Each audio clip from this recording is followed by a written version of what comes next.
So there's more evidence that sustainable living is possible. It just takes a bit of planning. And that's exactly what the protagonist of our next report did. After serving in the American military, Faye Cuevas changed professions and now helps to protect elephants from poachers. Right, Felicia. She's developed a surveillance network that's proving successful. Despite the efforts of many countries in Africa, elephant populations are not recovering as quickly as had been hoped.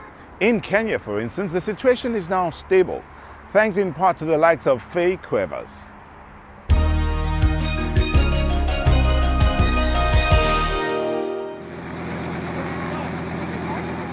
My name is Faye Cuevas. I'm with the International Fund for Animal Welfare in Kenya, and I lead our elephant protection and counter-poaching projects for East Africa. Faye Cuevas used to work for the US military, fighting militants. Now, she's in southern Kenya, fighting poachers. The largest and strongest animals are the ones most in danger.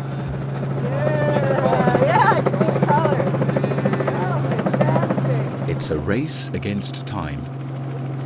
If elephants are extinct, ecosystems crumble.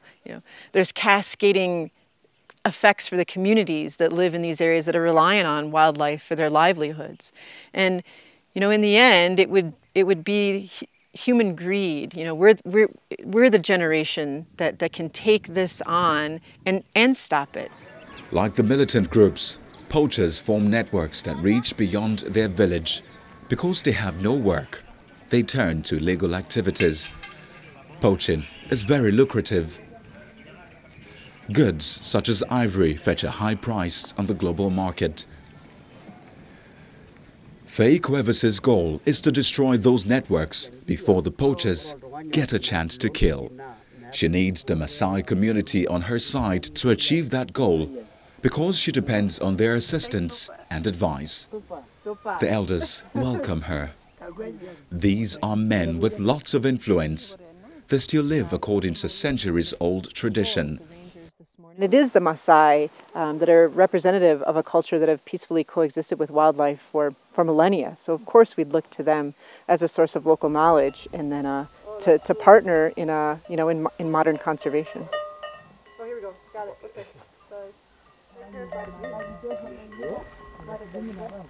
Right hand! It's 8 o'clock in the morning. More and more young Maasai, like Robert Kone, are training to become rangers. Protecting wildlife creates jobs. They patrol the remote forest of Loita. This is their land. They know every square kilometer here and recognize every animal track. 11 footprints, as you can see, from this morning. The ranger explains that the elephants could be taking a new route, perhaps because they sense danger. This is all important information for Faye Cuevas. With the aid of GPS, the ranger documents the elephant's movements. Yeah. That's a good place to put one of the camera traps. Yeah, if it's a normal corridor that they usually use, a camera trap will help us identify how many, the numbers that pass here. The rangers risk their lives on this job. Wherever you find elephants, you usually find poachers too. Many of the hunters come from local villages and know the area just as well as the rangers do. The wildlife of southern Kenya is spread across many thousands of square kilometers, most of it Maasai country. The landscape is breathtakingly beautiful, but it's also under threat.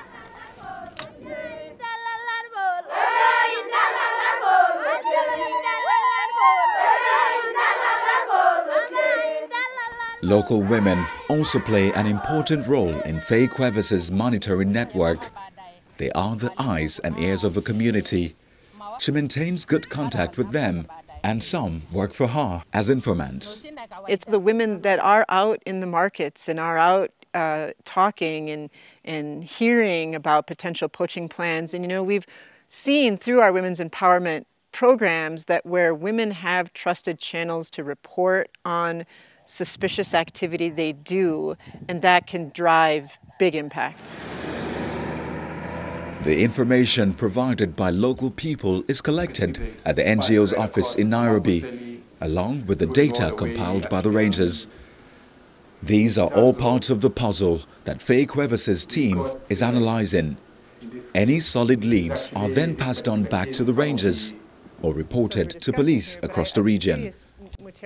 Faye Cuevas began working in wildlife protection a few years ago, back in the United States.